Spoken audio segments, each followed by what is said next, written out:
Eh bien, bonsoir à tous, les amis, supporters, supportrices parisiens, amoureux du football, supporters d'autres clubs en Ligue 1 et amoureux du football français. Bienvenue à vous. Alors, ce soir, les amis, je fais un petit débrief spécial. Je vais pas fait le débrief, je vais pas faire le débrief de PSG Dijon. Vous savez qu'il n'y a plus d'enjeu du côté du PSG, on est déjà champion. Voilà, j'ai pas regardé le match, j'ai juste regardé le multiplex sur Beansport. Voilà, ça passait de match en match. Quand il y avait un but, on passait dans le match où il y avait le but. Bon, voilà. J'ai pas été voir PSG Dijon. Oula, je vais juste aller éteindre la bouillotte parce que si ça pète, voilà. Mais vite, vite, vite, vite éteindre. Voilà. Oui, parce que non, parce que avec ma tronche, puis en plus de ça, français musulman avec la barbe et tout, si je fais péter le bâtiment avec une bouillotte qui crame, je passe aux 20 heures dans le journal de Claire Chazal, le salafiste, intégriste, radicaliste, islamiste, fondamentaliste, esclavagiste, enfin tous les mots en iste, je vais y avoir le droit. Bref, les amis, trêve de plaisanterie. Multiplex Ligue 1, c'était plus intéressant que de regarder PSG Dijon parce que bon, il n'y avait plus d'enjeu pour nous, etc. J'ai regardé d'un œil PSG Dijon, voilà, quand ils mettaient le match, etc. J'ai vu les buts, etc. J'ai vu tout en live. Mais bon, PSG Dijon a assuré l'essentiel, c'est la moindre des choses. Victoire 4-0 au parc face à Dijon, devant notre public. C'était là qu'on allait jouer, fêter le titre. Donc, au moins, on a assuré l'essentiel. On a assuré, on a fait le spectacle pour la dernière au Parc des Princes. Nous sommes invaincus au Parc des Princes en Ligue 1, je précise en Ligue 1 cette saison, invaincus au Parc des Princes. C'était intéressant de terminer sur une bonne note pour fêter le titre tranquillement au parc face au public. Mais vous connaissez mon avis, les amis. Ça n'enlève en rien ma déception et ma colère et le fait que je leur en veux encore pour cette Ligue des Champions ridicule en huitième face à Manchester au match retour, la honte qu'on a subie et cette finale de Coupe de France. Voilà, ça n'enlèvera en rien pour moi à cette saison calamiteuse. Voilà. Ensuite, on va passer aux autres matchs. En haut, Lyon et Saint-Etienne se battaient pour l'Europe. Lyon se battait pour conserver sa troisième place face à Saint-Etienne, son rival. Troisième place synonyme de tour préliminaire pour la Ligue des Champions. Et Saint-Etienne, en même temps, ils jouaient aussi pour assurer leur quatrième place face à Montpellier, qui les assurerait de jouer la Ligue Europa directement l'année prochaine. Saint-Etienne a gagné, Lyon a gagné, résultat des courses. Saint-Etienne ne pourra plus remonter face à Lyon parce qu'ils ont 4 points de retard, il restera donc une journée.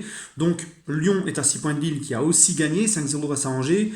Donc les Lyonnais finiront troisième, ils ne pourront pas monter plus haut, ils ne pourront pas tomber plus bas. Et Saint-Etienne c'est pareil, 6 points d'avance sur le 5e Montpellier. Ils vont monter, ils vont finir quatrième, coûte que coûte, voilà. Donc Saint-Etienne qui va aller en Ligue Europa et Lyon qui assure son billet pour la Ligue des Champions et le tour préliminaire de la Ligue des Champions. Voilà. Je pense que c'est mieux pour le football français de voir Lyon en Ligue des Champions que Saint-Etienne. Parce que Saint-Etienne, c'est pas ce qu'ils ont comme budget. Lyon a un meilleur budget. C'est quand même mieux pour les Lyonnais, pour le football français, de voir Lyon en Ligue des Champions. Voilà. Ça ne veut pas dire que je les supporterai pour autant. Mais je parle pour le football français en général.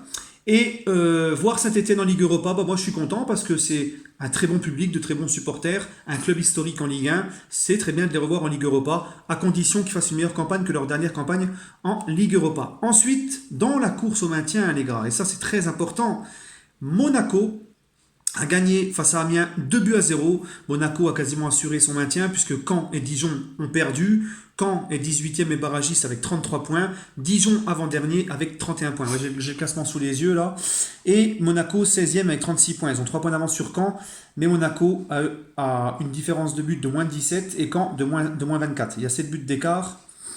Ça va être, même si Monaco perd la dernière journée, il faudrait que Caen il marque je ne sais pas combien de buts pour pouvoir dépasser les Monégasques. Donc, autrement dit, Monaco est maintenu en Ligue 1, je pense.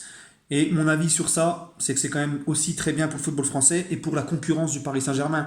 On a besoin, nous, et je le répète toujours assez, nous, le PSG, on a besoin d'une concurrence forte en Ligue 1. Monaco fait partie des meilleurs budgets. Ça aurait été, je pense, catastrophique de les voir en Ligue 2.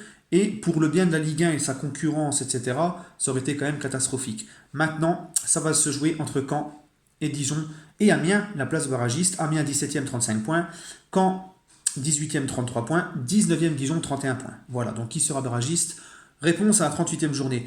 Et, j'étais obligé d'en parler, les Marseillais, les gars. Les Marseillais qui nous ont fait un score à la parisienne. Ils ont gagné 5-2 à Toulouse.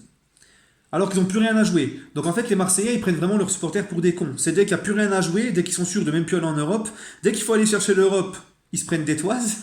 Et dès qu'il faut gagner, dès qu'il n'y a plus rien à jouer, ils gagnent 5-2. Voilà. Eh bon, grosse saison des Marseillais. D'ailleurs, Dimitri Payet, palmarès de Dimitri Payet en Ligue 1, il a porté le brassard d'un LGBT en Ligue 1. Voilà, c'est son seul palmarès en Ligue 1. Sur ce, les amis, prenez soin de vous. On se retrouve demain pour la vidéo du 4e épisode de la saison, du bilan de la saison 2018-2019 du PSG. Merci à tous et bonne soirée.